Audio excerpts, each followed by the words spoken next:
Kilimo, fursa ambayo kwa kiasi kikubwa naweza kusema kwa mijini bado hasa haijachangamkiwa katika uhalisia wake. Huu ni ufugaji wa kuku wa kienyeji. Mtazamaji wa TBC1, karibu shambani. Kipindi ambacho kitakuelekeza kwa kina namna bora ya kufanya kilimo, kitakupeleka shambani na kukupeleka katika mabanda mbalimbali. Kujua ni kwa kiasi gani watu wanalima, lakini pia wanafuga kisasa. Hapa tuko jijini Dar es Salaam. Mwananyamala ni mjini lakini mambo ya kilimo yanafanyika. Leo hii tutakukutanisha na mtaalamu kutoka Malembo Farms. Wao wamejikita katika ufugaji wa kuku lakini pia wanajihusisha na kilimo cha mazao mbalimbali. Jina langu ni James Lerombo.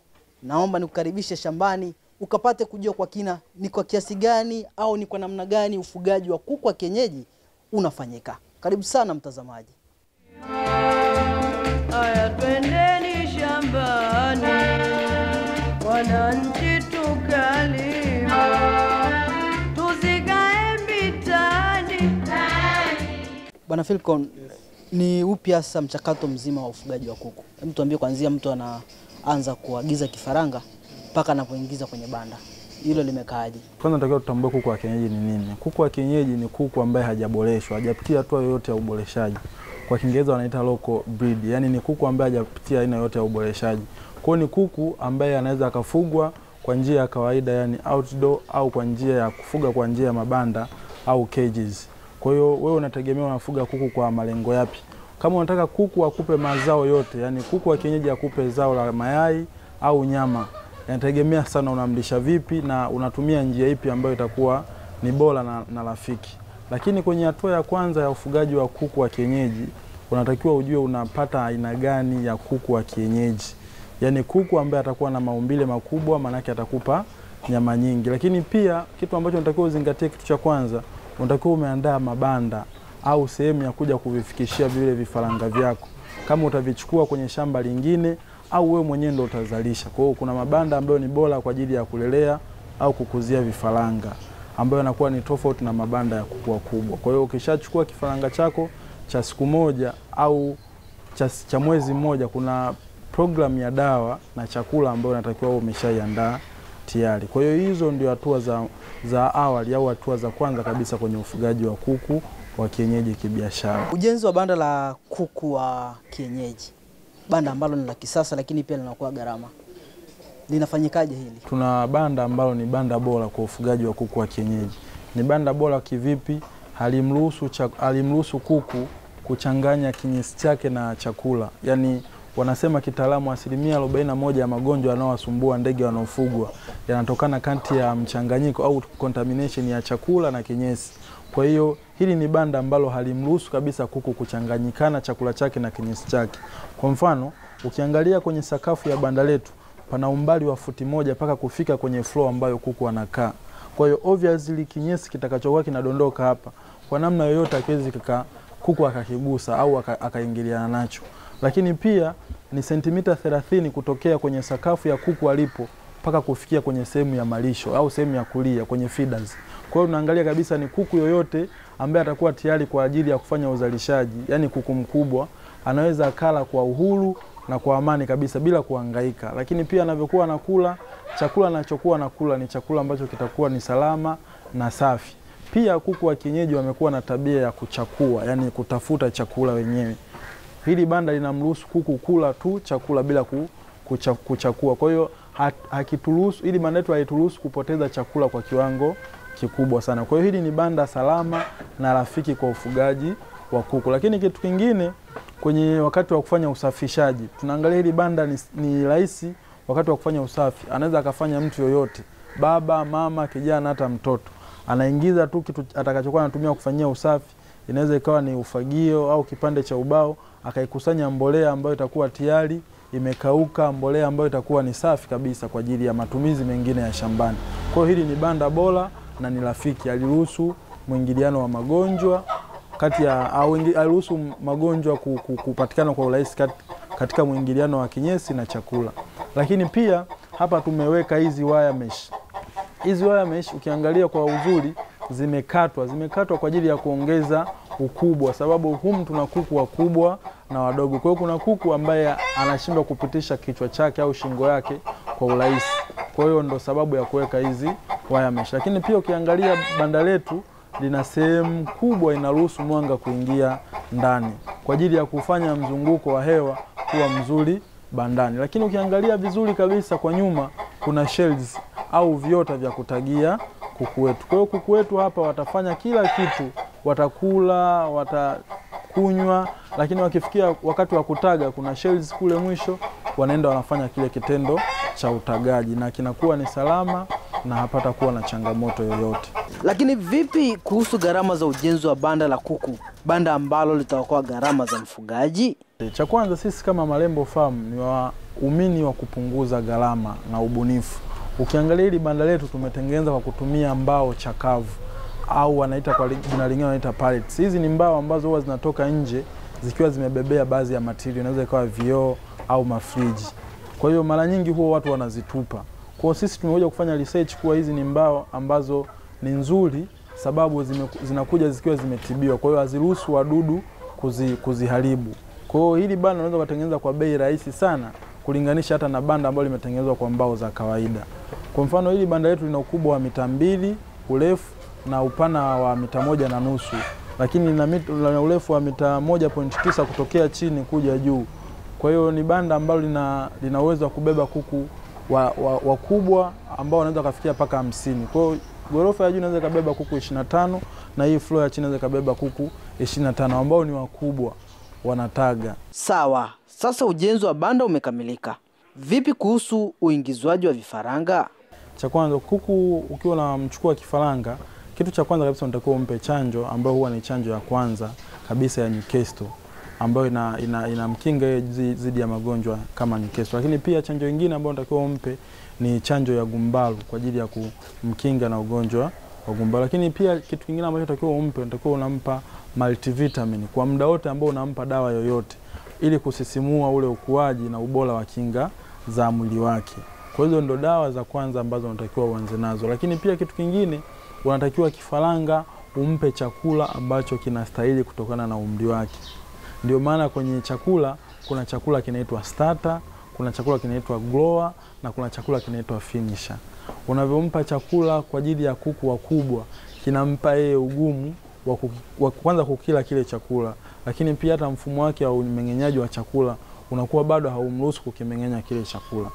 Bwana Philcon Malembo, katika ufugaji wa kuku wa kienyeji kuna ulishaji wa chakula hasa umekaje? Kwa sababu wataalamu wanasema eti chakula ndio gharama sana katika ufugaji wa kuku. Hili mtazamaji aweze kuokoa gharama, afanye nini ili aweze kulisha kuku lakini pia wakati huo apate faida? Okay, kimsingi Watanzania wengi au wafugaji wengi wa Tanzania hatujawa bado na vitu au mashine za kuandaa chakula. Kwa hiyo tunachokifanya ili kupunguza gharama tunachanganya chakula sisi wenyewe, sio kutengeneza. Tunachanganya chakula sisi wenyewe ili kupunguza gharama. Kwa mfano, unaweza ukachukua pumba za mahindi, ukanunua pumba za mahindi, ukaenda ukanunua alizeti kwenye chanzo ambacho ni cha uhakika na bei nafuu. Kwa hiyo ukaja wewe kukichanganya mwenyewe. Unakichanganya kulingana sana stage za ukuaji. Kwa hiyo kama utakuwa unalea vifaranga, manake kile chakula kinatakiwa kisagwe kiwe kwenye punje ndogo ndogo sana. Lakini kama ni ya kuku wakubwa inatakiwa kichanganywe lakini kiwe kwenye punje kubwa kubwa. Kwa hiyo sisi bado wakulima wengi wa Kitanzania au wafugaji wengi wa Kitanzania hatuna mashine ambazo zinaweza kutengeneza chakula chetu sisi wenyewe. Kwa hiyo ili kupunguza gharama unashauriwa unachanganya wewe mwenyewe chakula, lakini unachanganya kwa maelezo ya mtaalamu. Yaani usichanganye tu kwa sababu umesikia au umeona sehemu. Unachanganya sababu mtaalamu amekuelekeza na amekuonesha. Lakini pia njia nyingine mbadala kwa ajili ya kupunguza gharama ni matumizi ya hydroponics fodder. Hiyo ni njia nyingine ambayo ni rahisi na inapunguza gharama kwa kiwango kikubwa sana. Hii ni zao gani? Hii ni mtama, lakini kwa process ambayo imefikia saizi hapa inaitwa hydroponics fodder. Kwa hiyo haya ni malisho ambayo yako tayari kwa ajili ya kumlisha mfugo wowote. Anaweza akawa ni ndege, anaweza akawa ni mnyama pia. Lakini haya tukiangalia yameshaota, yani iko kwenye mfumo wa majani.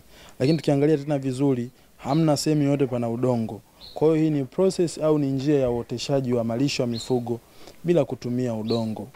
Tunaoteshaje? Kuna jinsi sasa ya kuandaa nafaka yetu. Inaweza ikawa ni mtama, inaweza ikawa ni ngano, inaweza ikawa ni shayiri. Kuna jinsi ya kuiandaa mpaka kuja kufikia hatua hii. Mkulima anaweza akajifunza au mfugaji jinsi gani anaweza kaiotesha ili pia kupunguza gharama za uendeshaji. Hii inapunguza gharama za malisho kwa 50%. Nikisema kwa 50% namaanisha nini? Kuna hizi tray ambazo tunatumia kuzioteshea.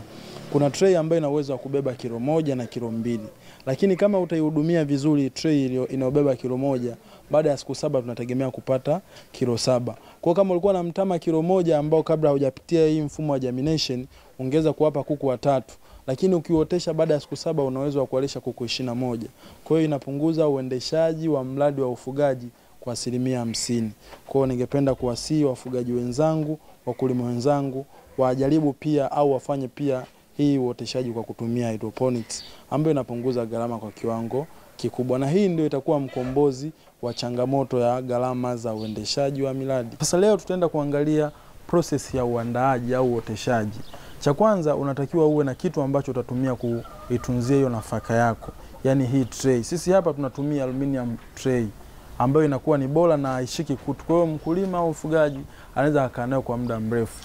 Lakini watu wengine pia wamekuwa wanatumia zile za plastiki. Sio mbaya, ni sahihi pia. Lakini kitu kingine ambacho unatakiwa uwe nacho, unatakiwa uwe na nafaka yenyewe ambayo umeshajiridhisha hii ni nafaka bora na inafaa kwenye hii process ya uoteshaji. Lakini kitu kingine ambacho unatakiwa nacho, unatakiwa uwe na chombo kipana kwa ajili ya kusafishia hii ngano yako. Yaani inaweza ikawa ni beseni au ndoo ambacho kitakuwa ni kipana kwenye ile process ya kuosha isikupe changamoto yoyote. Lakini pia kitu kingine unaweza ukawa na nyungo kwa ajili ya kupembulia nafaka yako. Yaani kuhakikisha nafaka yako ikiwa safi. Hivyo ni vitu vya muhimu unavyotakiwa kuwa navyo.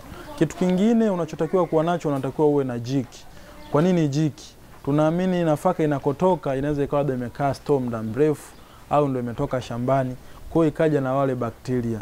Sisi tunaotesha hapa chakula ili kuja kumlisha mfugo, lakini unajikuta wale bakteria tena tunawalisha mifugo yetu. Kwa hiyo ukiosha kwa jiki unasaidia kuua bakteria ambao hawaonekani kwa macho. Ukishamaliza kuosha hii ngano yako au mtama au shayiri, kuna jinsi ya kuiloweka kwenye maji. Huwa tunashauri iwe ndani ya masaa 4 au 6, inategemea na aina ya nafaka.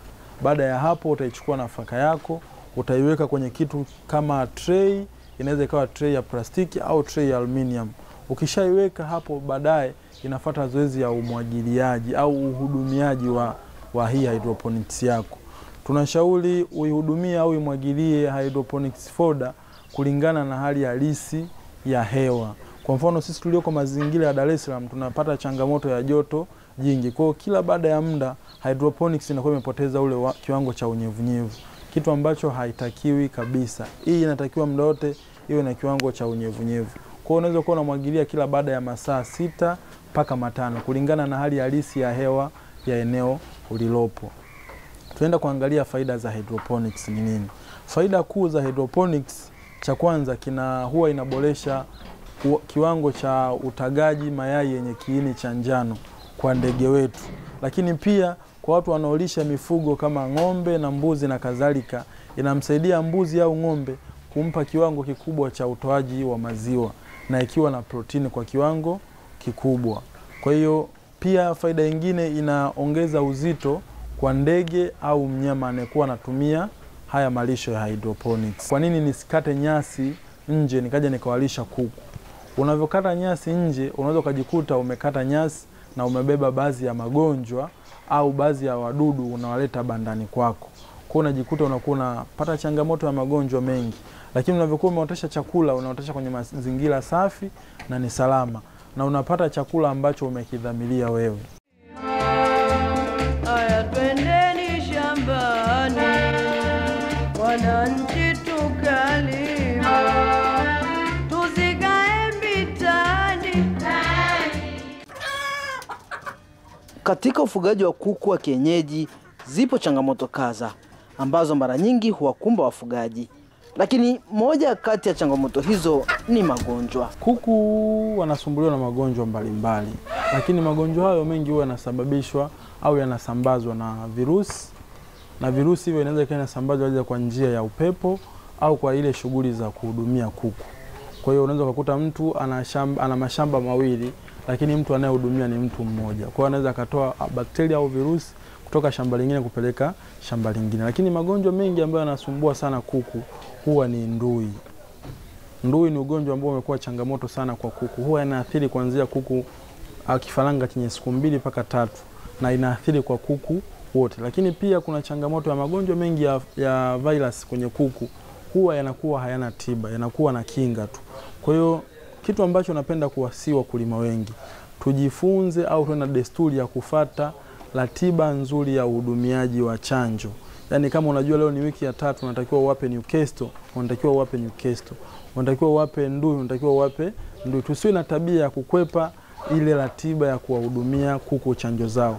Lakini pia magonjwa mengine ni magonjwa, kwa mfano kuhara, cordiosis. Hii kuhara huwa inasababishwa na mazingira machafu ya mabanda au kuku kula chakula ambacho kimechanganyikana na kinyesi chake. Inapelekea kuku kuwa na hara. Inaweza kuwa na hara kinyesi cha njano, anaweza kuwa na hara kinyesi cha kijani. Lakini haya magonjwa mara nyingi huwa yanatibika. Kwa hiyo kitu kingine, jinsi ya kuepuka au kuepana kabisa na haya magonjwa, uwe na banda ambalo litakuruhusu wewe au halitawaruhusu kuku kuchanganya chakula chao na kinyesi chao. Ndio jinsi sahihi au njia rahisi ya kuweza kuepuka hayo magonjwa. Lakini magonjwa mengine huwa yanaenezwa kwa njia ya hewa. Yaani kuna jinsi ya kutengeneza mabanda kitaalamu unashauriwa. Yaani mwelekeo wa hewa wa upepo au hewa inakokuwa inaelekea isingiliane kabisa na muonekano wa banda au uelekeo wa banda lilivyokaa. Kwa hizo ndio changamoto kubwa ambazo zinawasumbua kuku. Lakini kuku magonjwa hayo yanatibika. Changamoto tu ni magonjwa ambayo huwa yanaenezwa kwa njia ya virusi, ndio huwa yanakuwa na changamoto nyingi kwenye kutibika. Kwa hiyo tunashauri atumie kinga kuliko kutibu. Lakini pia kitu kingine ambacho kinaweza kumsaidia mfugaji ni kukutana na changamoto nyingi za wafugaji wanalia na magonjwa. Ile sababu alichukua mbegu kwenye shamba ambalo sio la kuaminika. Kwa hiyo unakuta inamsumbua kwenye magonjwa. Na kuku wengi au ndege wengi huwa wanapata changamoto kama hakuwa na historia ya chanjo zamani. Yaani tokea akiwa mdogo, akiwa mkubwa mwili wake ni ngumu sana kupokea dawa, sababu anakuwa hana historia kabisa ya chanjo. Kwa hiyo namshauri mtu awazoeshe au awafundishe kuwachanja tokea mwanzo paka wakiwa wakubwa. Ili kuweza kupata matokeo mazuri katika ufugaji wa kuku, mfugaji pia anapaswa kufanya yafuatayo ili kufanya ufugaji wenye tija na wenye manufaa. Kuku wa kienyeji kama utamlisha vizuri, anaweza akaanza kutaga ndani ya miezi 6 mpaka 8, akakupa matokeo ya kutaga. Lakini kama utamlisha vizuri na utamfuga vizuri, anaweza akataga mfululizo ndani ya miaka 2 mpaka 2.5. Akataga mfululizo ndio akawa amepitia ile njia ya kuzeeka, na unaweza kumpumzisha ukamuuza kama nyama au ukamtenga kwa ajili ya kazi yake ikawa ni kwa ajili ya kulatamia tu, ukamwepusha kabisa na ile zoezi la utagaji. Lakini pia kitu kingine ambacho kinaweza kukupa wewe matokeo kwa haraka na makubwa, tafuta kuku ambao ni kwa ajili ya kutaga, ambao wakawa hawatamii kabisa, wenyewe kazi yao ni kutaga tu. Lakini pakawa na kuku baadhi kwa ajili ya kuatamia. Maana yake ni nini? Kuku ambao kazi yao ni kutaga hawatakuja wapoteze muda kwa kupumzika kwenye kuatamia. Kwa hiyo watakuwa wanakupa mayai kwa wingi zaidi kulinganisha na kuku ambao watakuwa wanaatamia. Hiyo inafanyikaje mkuu? Hiyo inafanyika, kwanza unatakiwa utambue una aina gani ya kuku na muonekano wa maumbo yao. Kama nilivyosema mara ya kwanza, inaaminika kuwa kuku mwenye umbile kubwa hatagi sana, lakini ana uwezo mkubwa wa kuatamia. Kwa hiyo unatakiwa utafute kuku wenye maumbo hayo uandae kwa ajili ya kuatamia. Lakini unaweza kuwa na kuku wenye maumbo ya kawaida ambao wanajitahidi sana kwenye kutaga. Kwa hiyo wewe ndio kwa unachagua yupi anafaa kwenye kuatamia, yupi anafaa kwenye kulalia. Lakini kwa mtu ambaye ananisikiliza na ambaye ananitazama, kwa mfugaji anayejua kuku, kwenye ile hatua yote ya ufugaji anaweza tu akachagua kabisa, akaona huyu ana sifa zote, sababu anaweza akawa ameshaanza kutaga au ameshaanza kuatamia. Kwa hiyo watenganisha kwa staili hiyo. Kuku wengi huwa wanapewa mayai kati ya 8 mpaka 10. Unavyompa kuku mayai 15, 16 inakuwa ni ngumu yeye kuyafunika kutokana na umbo lake halisi. Kwa mayai 7, 8 mpaka 10 inakuwa ni vizuri, nakupa wewe uhakika wa kutoa matokeo. Lakini asiwe mayai tu, uhakikishe ni mayai bora ambayo yamepandishwa, yani yana dume. Kuna mayai ambayo unakuta kuku anataga lakini alitaga hiza tu sababu ya homoni zilizoko kwenye chakula. Mara nyingi yale huwa hayawezi yakatotoleka. Kwa hiyo mayai yanayototoleka yanatakiwa yawe na mbegu za jogoo. Mtatambuaje sasa kwa hii ni ya jogoo au ni ya kawaida? Kwenye process ya ufugaji, wewe ukiwa unafuga kuku wako, unatakiwa unajua kabisa nimeweka kuku, nimeweka matetea na nimeweka jogoo. Kwa hiyo mayai yatakayotoka pale yatakuwa na jogoo na yatakuwa yamepitia kwenye, yanakuwa na mbegu pia za kuku wa dume au jogoo. Kwa hiyo kwenye ile ufugaji wewe ndio unatakiwa utambue bana, nimeweka kuku, nimeweka matetea, nimeweka pia na majogoo. Lakini pia kuna ratio ambayo inashauriwa kitaalamu. Yaani jogoo mmoja hudumie kati ya matetea 4 mpaka 6. Ndio anaweza akahudumia vizuri na akatupa mayai ambayo yanakuwa ni bora. Lakini je, ni zipi faida ya kufuga kuku wa kienyeji kwenye mabanda? Kwa sifa ya kwanza ya kuku wa kienyeji, yeye anapenda mishemishe. Yaani sio kuku ambaye anataka tu akae aletewe chakula. Lakini pia imefanyika research na kuonesha kuwa kuku wa kienyeji kutokea kutotolewa, yani kuanguliwa mpaka kukua, kama atakuwa anafugwa kwa kuachiwa ile outdoor, anakuwa anapoteza robo kilo ya uzito wake kulinganisha na kuku ambaye anafugwa kwa njia ya mabanda, akiwa ametulia sehemu moja, analetewa chakula, analetewa maji. Hii ni sababu ya ile process ya kuku kujitafutia chakula. Kwa kama unataka ufuge kuku kibiashara, njia nyingine nzuri ni jinsi ya kumfuga kwenye mabanda, maana yake utakuwa unamletea chakula na maji. Kwa hiyo hata kuwa anapoteza uzito au nguvu nyingi kwenye kujitafutia chakula. Kuna fursa zipi katika ufugaji wa kuku? Kwamba nafuga kuku kwa ajili ya nini? Soko lipo la kuku au bidhaa zingine za kuku? Soko limekaaje kwa hapa Tanzania au hata na pengine huko? Kwenye ufugaji wa kuku kuna fursa. Kuna fursa kwa sababu gani? Uhitaji wa mazao au bidhaa za kuku ni kubwa kuliko uzalishaji. Kila mwezi sisi tunaingiza kuku wa nyama kutoka nje ya nchi.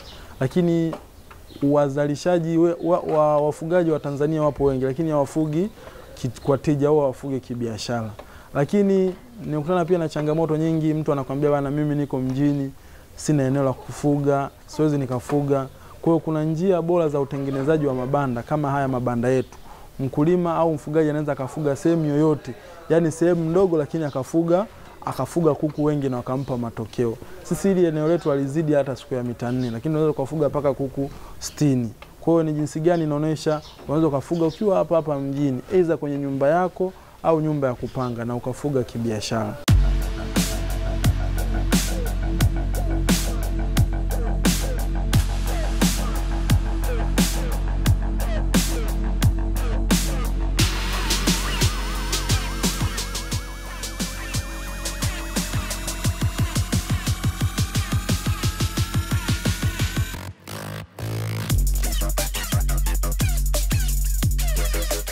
Mtazamaji wa TBC1, mengi umejifunza. Umejifunza mengi kuhusiana na swala hili la ufugaji wa kuku wa kienyeji. Mimi pia nimejifunza mengi, lakini kubwa niliondoka nalo ni hili hapa, aina nyingine ya utengenezaji wa chakula cha kuku, hydroponic fodder. Ni aina ambayo inaokoa gharama, lakini unaambia ndani ya siku 7 tu kuku wako au mazao yako yananufaika katika kula hii majani ambayo kwenye kuku wanatengeneza hasa kile kiini cha njano ambacho ni muhimu sana katika ulaji wa mayai. Shambani hii leo haina la ziada. Nikutakie utazamaji wa vipindi vinavyofuata, lakini wiki ijayo mambo pia yatakuwa mengi kuhusiana na kilimo. Jina langu ni James Lerombo.